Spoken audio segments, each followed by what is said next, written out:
Awesome. Welcome back to Impact.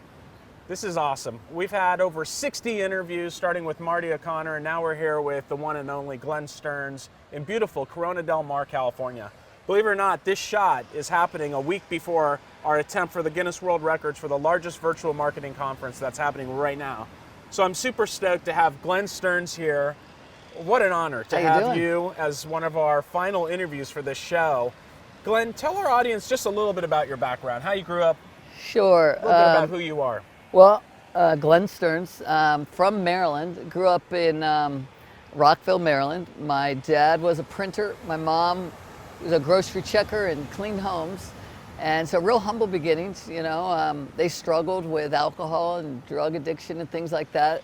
And, you know, no one in my family went to college. I was the first to go to college and just kind of tried to pull myself out of, you know, kind of a regular life, I guess, you know what you know. Yeah. But wanted a little more, and, you know, went off to college and then found myself right here, literally right here. Awesome. And then tell us a little about your journey on the career path. I mean, how'd you get into what you do on the work side? Yeah.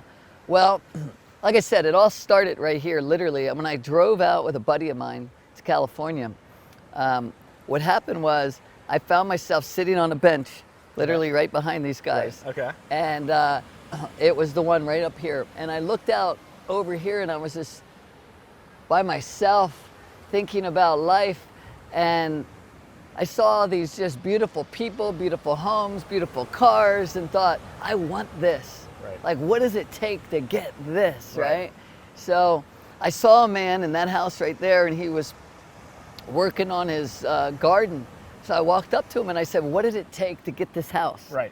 And he said, Senor, I'm the gardener. He said, Right. I don't know. He probably has a lot of houses. Yeah, exactly. Okay, that's awesome. But he said, I think the man's in real estate. Okay. And I thought, I'm going to get into real estate. That's what I'm going to do. Real and so I stayed, but it all started here. Sure. And that dream right then got me to say, all right, I'm not going back to Maryland. Right. I'm not going back to my old ways, which were fun. It was the party, young college life, but I want to make something of myself.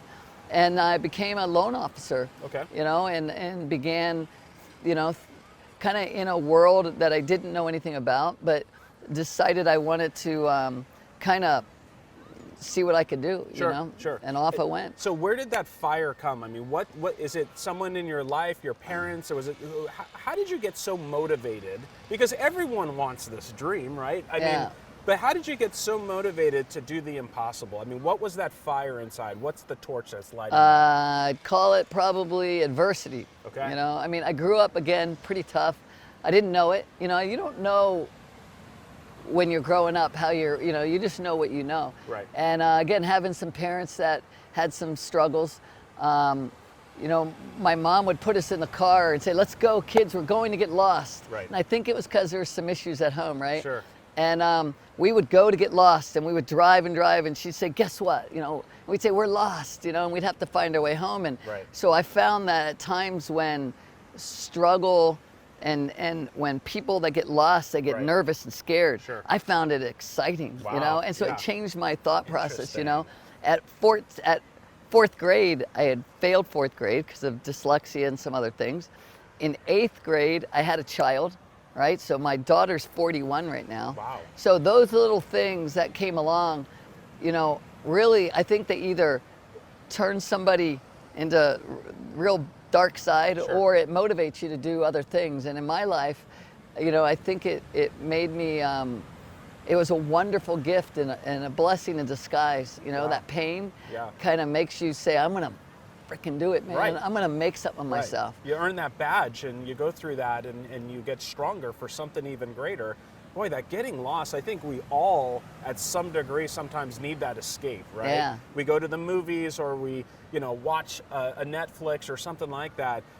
What a courageous path that your mom had to go through sometimes to just kind of get away. And then you're a child in the car and you're probably thinking like, where am I going? But rather than being scared, you actually turn that doubt into motivation and fire, which is a very courageous thing. So tell us about the journey of real estate. How did you get into it, and how did you get into it so big that you know, it's like almost like gambling, like roulette, you know, and do you continue to parlay and build your bets, or do you just walk away with your chips? Can you tell us a little bit about that? Well, I think what you find a lot of people, it's funny because in the mortgage business especially, you see when booming times are, you know, because everybody's driving a Bentley. Okay. And then when the life isn't so good, all the Bentleys are back in, right? And so what I found though, I started my business, I started in 88, excuse me.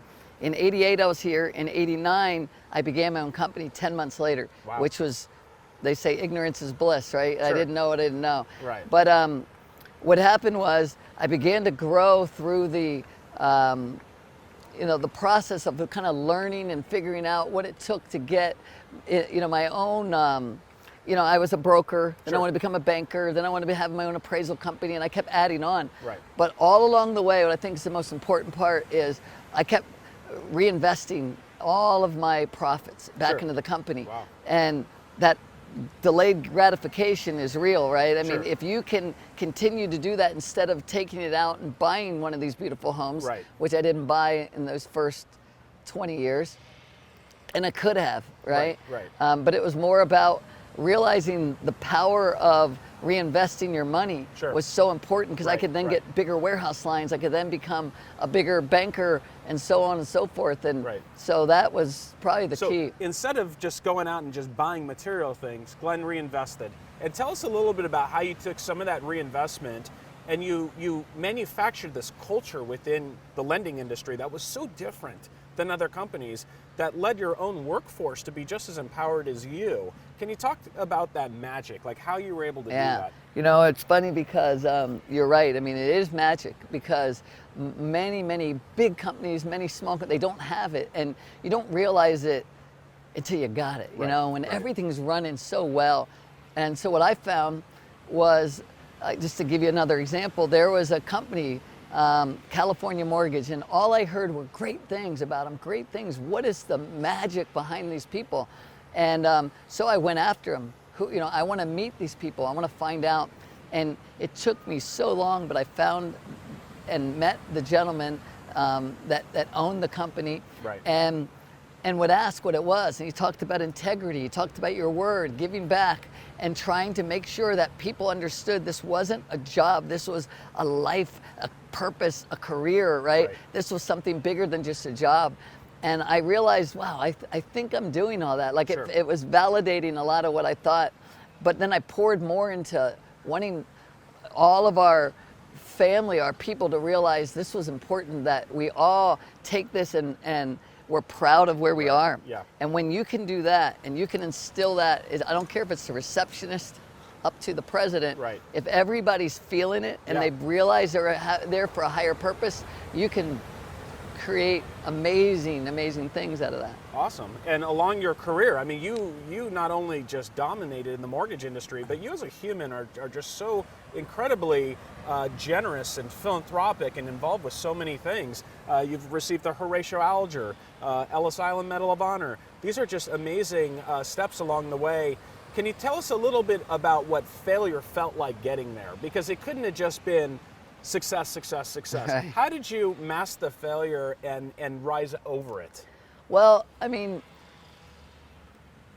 I never looked at failure I looked at it as a lesson, right? I mean, it wasn't the end of the world. And so a lot of times when I would learn these lessons, I just learned how to do it better, right? And different. And so I guess I never looked at anything as a failure. Just you know, so when I look at how far we've come, it was because we had the culture that said, if there's an issue, bring it to us, and we're going to reward you for finding the issue, not penalize you because you made us look bad. And that's about being insecure. If you think you're going to look bad, you're going to look great, because we're all going to make those mistakes. Now, who can bring us the mistakes fast enough that we can fix them quick? So it's about instilling that confidence in others. My father used to always say, if you make a mistake and you learn from it, you've actually gained. And it sounds like you're kind of on that same parallel is to say that, you know what, we all have hardships, we all have struggles, we all go through missteps, we have issues in the journey. If you learn from that issue, you don't repeat it a second time, you've actually grown and gained from it. So that's very admirable. So tell us along that journey, obviously you had a little bit of a health situation, and how did that come out of nowhere and not detract you with this excellence that you're doing? You know, it was actually, again, a wonderful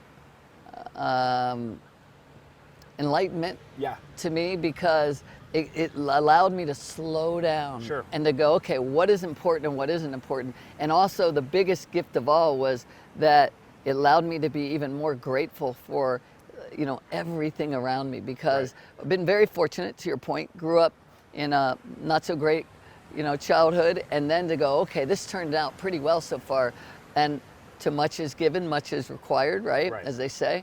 And so I have given back because I felt like it was my obligation, because things were, you know, I've been very fortunate. So, you know, when cancer came along, I went, man, life is short. Like, this is important to focus on the things that matter, family. And when I mean family, that could be your work family and your friends, and obviously your you know, blood family. But it's also important to then say, okay, you know what? So this didn't work out. So that didn't work out. Who cares? Who cares? Really, you know? So I got this great clarity in my life, and I took, you know, close to 6-7 years off. Wow. You know, went around the world with the family and just focused on. What were some of the greatest takeaways on that journey, that you broke out of the work environment? You said, you know, all this, it's there, but it's not my purpose. And in that 6 to 7 years, what are a couple things that you really got at the core that didn't exist before? Well, I think that when you sit there and you say, in your 30s, you're really learning, in 40s, you're really gaining momentum, and in the 50s, you're going to hit it because you know everything. And I went and said, why is that's not the pace I want. When I hit 50, I want to go with my family around the world and see it. I don't need to amass a bigger fortune, right? It was not about, okay, now here, it was about, we only have today. Who knows what will happen tomorrow? So I'm going to look at today as if that's all that counts. And by the way, when you're growing up, you've got to look towards the future about building net worth and stuff. If you're trying to have a goal of a company, I get it. And that goes back to delayed gratification, right? But there came a point where I said, enough is enough, you know? And so when I ended up going off and doing that, I do not regret it at all. That was all that effort of all those years allowed me to do that, right? Now I'm back at it again, but I'm doing it for a different reason. I don't care about making a lot of money. I want to change lives again. I want to bring, and I don't mean just the customer, because we all say, you know, we've got this thing. I want my family of employees I want us to do something again, magical again. Wonderful. You know, and so it feels like a wonderful reason to wake up in the morning. You know? And for our audience, is there a way, because a lot of us are in that growth stage with our business, we're reinventing ourselves with everything going on in the world. Is there a way that we can actually take ourselves out of that business growth mode and to take a little piece out of that 6 to 7 years without something having to hit us aside the head to make us do it? You see what I mean? Is there a proactive way of doing it? You know what? That's exactly what I found. Mentors were the best thing for me, was surrounding myself with great people to say, how did you do it? And why did you do it this way? And what did you learn if you didn't? You know, what are your regrets too, right? And one of them was always, I worked too long and too hard, That's what they always say. And so by taking that time, and hopefully someone else could see that, but by being able to replace yourself, right? When I did a thing about 15 years ago that I was gone for 1 month and I couldn't call in, it was a crazy reality show. And I couldn't do anything. I was just out off the grid. And I called when first thing I did, just give me the worst news. And the president of my company says, worst news is we probably don't need you anymore. You know, everything's running smooth. And that's perfect. That's where you want to be, right? You want to become obsolete, right? Exactly. That's what Palmer Luckey always says, like, find someone to replace every function of the job that you do, and that's when you know you're actually going somewhere. So that's great. And by the way, Palmer's got that down about 20, 30 years before I did. You know what I mean? He's going to go.